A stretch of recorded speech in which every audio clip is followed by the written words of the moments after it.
The press once again caught in another selective editing scandal, this time involving MSNBC for claiming that the father of a little boy killed in the Newtown massacre was heckled by gun rights activists. Take a look at this video that aired on MSNBC yesterday. Why anybody in this room needs to have one of these assault-style weapons or military weapons or high-capacity clips.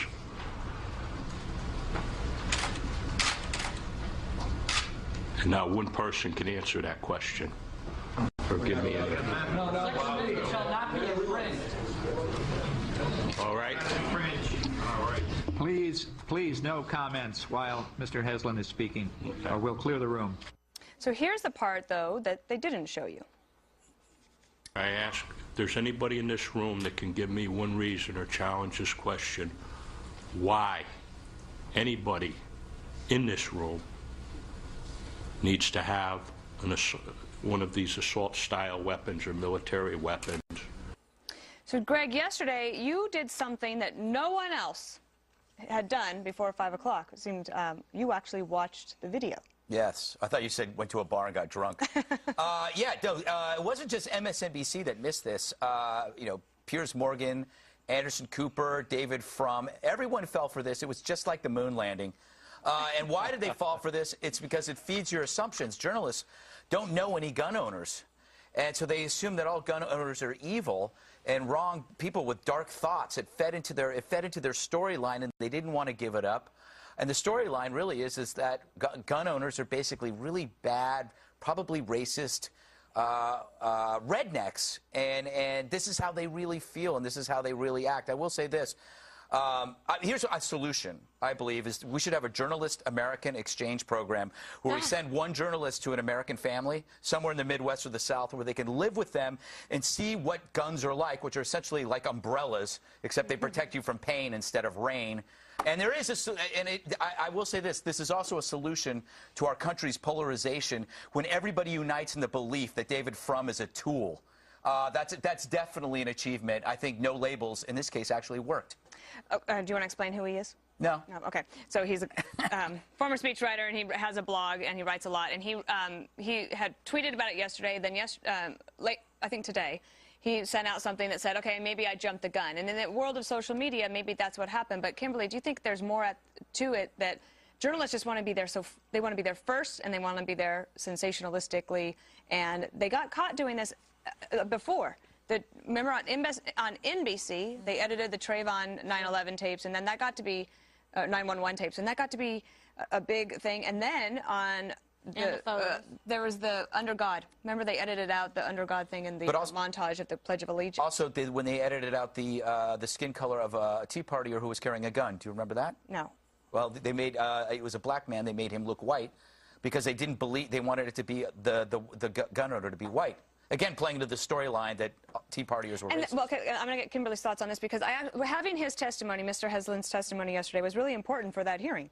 He had the personal experience, and I know emotions are running high across. I thought it was dramatic enough without having to edit the tape. Absolutely, and his voice deserved to be heard. He's someone who's entitled to give his opinion, especially after all that his family has gone through. But it's very disturbing when you see the media distort a situation like this and kind of just edit to make it what they want it to be, and saying that he was heckled when you look at the tape, and that's not the case at all. He posed and asked a question, and there were some people that seemed to kind of want to respond back, but it wasn't a heckling of the man or a disrespect to him in his situation or the loss of his child. The media is in such a rush, the mad dash to be first, to be fast. They don't care about the accuracy. It seems integrity has been left behind. But interestingly, on social media, though, because of it, in some ways you could blame it for everybody moving too fast. But actually, Eric, it does serve as a check, almost an immediate check on the media by other people. And I give Michelle Malkin at Twitchy.com a lot of credit. Sure. She was on this immediately and said this is not true, and she didn't let up until they apologized. Yes, she's pointed out as a hoax right away. But let's see the other check.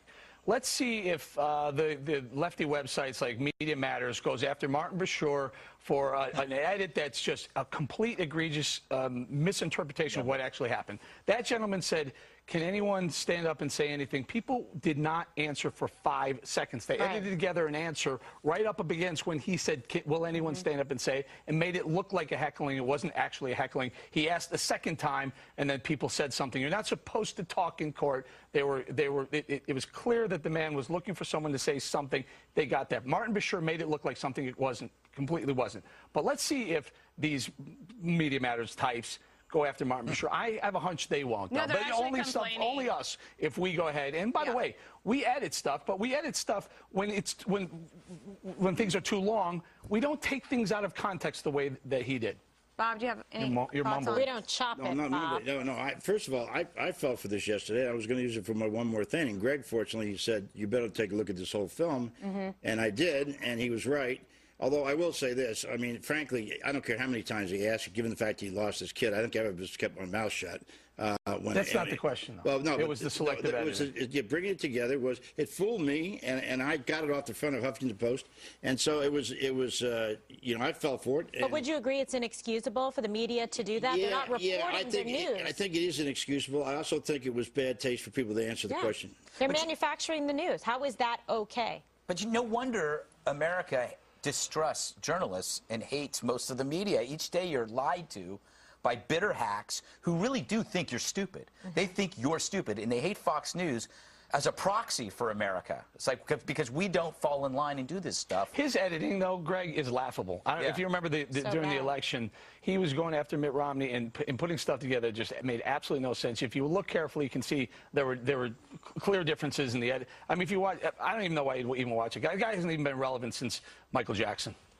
Well, I mean, the way he edited that, he clearly took the sound and moved it around on that videotape. Now, but just for our own purposes here, I don't think we've ever done anything like that, edited a tape. We have, though, on occasion. You're famous, I built that, but you didn't build that, or whatever it was. What was the one with Joe Biden on the phone calling somebody? That was your favorite. We took the thing I got was, you didn't build that. We didn't put that, we clipped that out. We didn't put it all in context, but that's different. Yeah, but that actually, it made it, when you ran that full tape, it made it worse. The content it was better to just shorten it. But the point is that we didn't try to alter it in a way that made it sound different. And so you have to ask yourself, why do people create false stories? And it's to advance an agenda. To them, news is like their canvas, and that they are the Oliver Stone creating their own fictional dream scenario because they believe that their feelings actually trump thinking and trump fact. It's not. It's always going to be for the greater good to lie if your lies in your mind feed to this. How much do you think is the agenda, and how much do you think is the sensationalism of it? I think that their agenda is they hate a part of America, a specific part of America. People who own guns are just a symbol of that America. And whenever they find something, whether it's Lawrence O'Donnell or Bashir, find something that validates that idea, they can't let go of it. It's got to be true. Do you know how egregious that is, though, to put a sound of people reacting to something up against something that he wasn't even asking. It wasn't even a response to what he had just said. It'd be like if President Obama was talking about something terrible and then us editing the audience clapping about it on the heels of it. It's terrible. It's not journalism. It's beyond duplicity. It's like a shock job. I think it's actionable. How do you keep a job on top of that? Is there something in the press world where there's accountability factors? Does the National Press Corps have some sort of board or something like that calls you on these things? I think the peer pressure for journalists serves as the best check against them. I disagree. I have